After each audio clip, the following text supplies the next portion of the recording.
Meesha waa Soomaaliya, goobtuna waa Hotel Olympic ee wadada Howlwadaag, goortuna waa salaada casar kadib ee wakhtiga casir liiqa.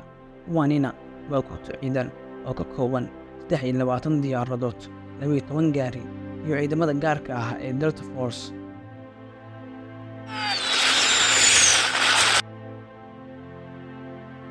Yoolkuna waa soo qabashada hogaamiyihii SNA ee Jenaraal Maxamed Faarax Ciidiid.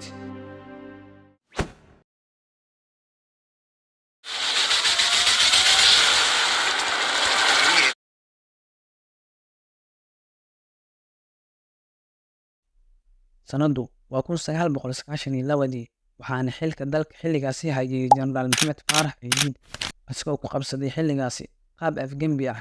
Waana xilligii dalka ay ka socdeen dagaaladii sukeeyey, waxaana caasimadda oo idil ka abuurmay jabhado u dagaalamaya magaca qabiilkooda, waxayna dagaaladaasi ay sababeen abaaro ba'an, waxaana abaarahaasi ku nafwaayey 300,000 oo qof. Jenaraal Ciidiidna waxa uu ahaa kii ugu awoodda badnaa xilligaas. Marka aynu dib wax yar u milicsano taariikhdiisa, Jenaraal Ciidiid waxa uu dhashay 15 Diseembar sanadii 1934 ee Beledweyne, wuxuuna wax uu ku soo bartay magaalooyinka Rome iyo Moscow. Kadib markii uu dalka dib ugu soo noqdayna wuxuu noqday taliyaha ciidanka booliska ee gumeystiga Talyaaniga.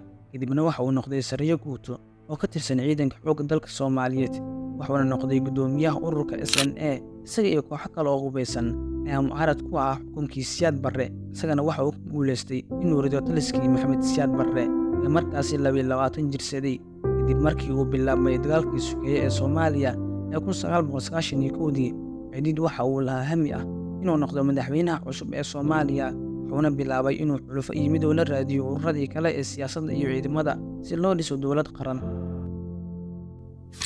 Sanadii 1992 markii ay dalka ka dhaceen abaaro badan ayna sababeen dhimashada dadyo badan oo Soomaali ah, waxaa dalka soo farageliyey dowlado shisheeye oo u horeeyo Mareykanka, iyagoo ku soo kordhumaalaysanaya abaarta iyo xaaladda cakiran ee ka jirtay xilligaasi dalka.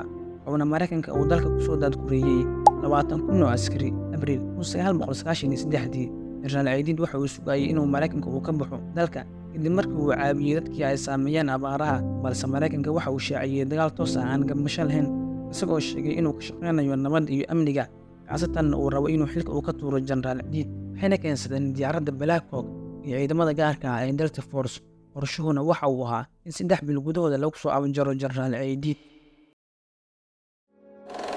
Oktoobar 3 sanadii 1993, ciidamada gaarka ah ee Mareykanka ayaa howlgal militari ka fuliyey bartamaha koonfurta Muqdisho, waxaana xilligaas ay heleen xog sheegaysa in Jenaraal Ciidiid uu madax sare uu shir kula leeyahay Hotel Olympic, waxaana howlgalkaasi qayb qaatay 22 diyaaradood oo ah nooca Black Hawk iyo 12 gaari iyo ciidamada gaarka ah ee Delta Force. waxayna qorsheeyeen in muddo 90 daqiiqo ay ku soo afjaraan howlgalkaasi oo idil 50 daqiiqo markii uu socday dagaalka. waxaa la soo riday diyaaraddii ugu horeysay, weliba Black Hawk. 20 daqiiqo kadibna waxaa xigay diyaaraddii labaad oo iyadana dhulka la soo dhigay, waxaana la hareereeyey ciidamadii Mareykanka. wuxuuna generaalka iyo ciidamada Mareykanka ee General Garrison uu ciidan ka dalbaday Ciraaq iyo Bakistan, wuxuuna noqday dagaalka mid sii dheeraada oo wax uu socday habeenkii ilaa subaxii, waxaana dagaalkaasi ku nafwaayey boqolaal Soomaali ah iyo kuwo badan oo Mareykan ah. qaar badan oo ka mid ah ciidamada Mareykanka ayaa midadkoodii la wadwadiyey waddooyinka Muqdisho. dhacdadan ayaa fajac ku noqotay madaxdii Mareykanka, waxayna soo dedejiyeen in gebi ahaanba ay isaga baxaan Soomaaliya. Allah u naxariistay Jenaraal Maxamed Faarax Ciidiid ayaa geeriyooday 1 Agost sanadii 1996. maanta oo laga joogo dhimashadiisa 20 sano ayaa waxa ay farxadda inaa idinla wadaago taariikhda mid ka mid ah hogaamiyaashii ugu sarreeyey Soomaaliya.